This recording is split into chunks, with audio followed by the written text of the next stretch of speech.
Assalamu alaikum, bienvenue à tous, j'espère que vous allez hyper bien. Aujourd'hui, on a rendez-vous avec deux chrétiens islamophobes incapables. Le premier, comme d'habitude, vous avez deviné, c'est Galate. Le deuxième, c'est Guy Pagès qu'on a invité.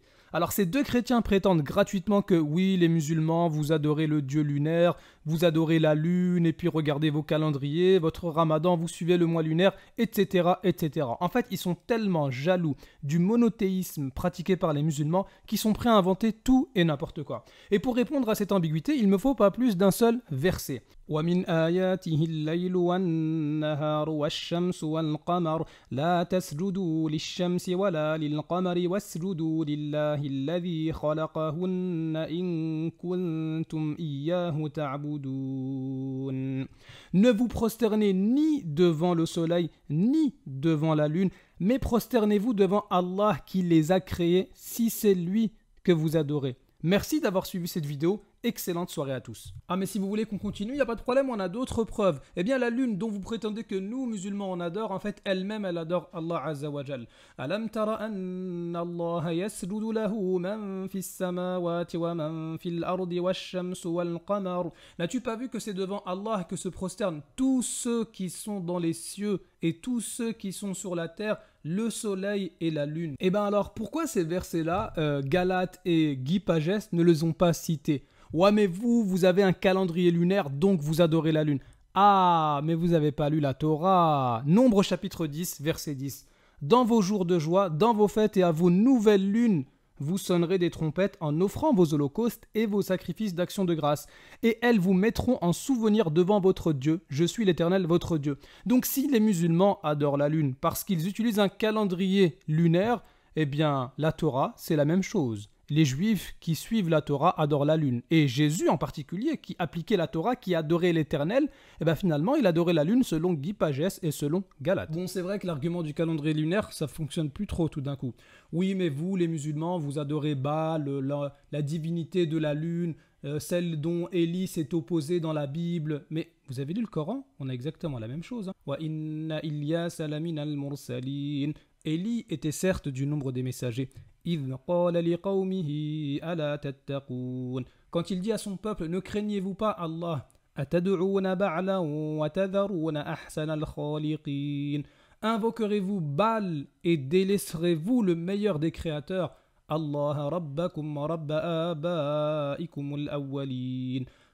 votre Seigneur est le Seigneur de vos plus anciens ancêtres. Ah oui, non, pardon, les musulmans n'adorent pas Baal, ils adorent Hubal. Ah mais vous avez pas lu dans le Sahih al-Bukhari, quand les polythéistes ils avaient dit élevez Hubal et que le prophète sallallahu alayhi wa sallam a dit aux compagnons, dites Allah est plus grand. Ah non, pardon, un autre nom de Baal c'est Sin. Et puis Guy Pagès il nous a sorti une sottise vraiment incomparable. Il nous a dit Surat Yasin ça commence par Yasin, donc c'est une invocation du dieu Sin.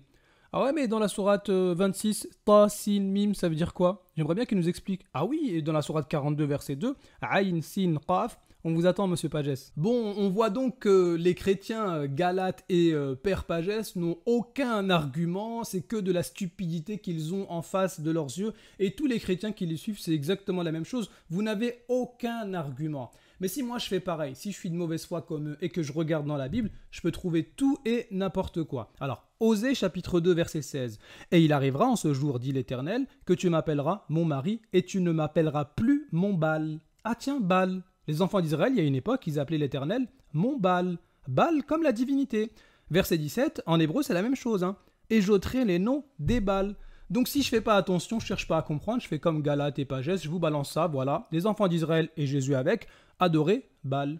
Ah tiens, il y a autre chose. Selon la Bible, la lune a des super pouvoirs. Psaume chapitre 121 verset 6. Pendant le jour, le soleil ne te frappera point, ni la lune pendant la nuit. D'accord, donc la lune a la capacité de frapper les gens. Voilà, je cherche pas à comprendre, je fais comme Galate et Pagès. Tiens, Jérémie chapitre 44 verset 18. Et depuis que nous avons cessé d'offrir de l'encens à la reine du ciel, c'est-à-dire la lune, et de lui faire des libations, nous avons manqué de tout et nous avons été consumés par l'épée et par la famine.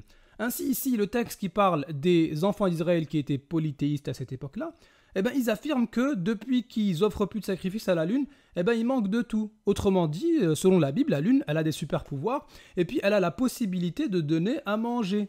Finalement, si on doit accuser l'un des livres de prêcher l'adoration du Dieu Lune, eh bien c'est bien la Bible, hein. Bien sûr, je fais ça avec une raison limitée comme le font Galates et Pagès.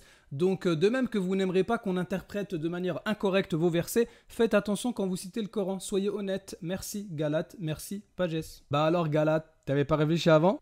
Merci à tous d'avoir suivi cette vidéo. À très bientôt. Wassalamu alaikum.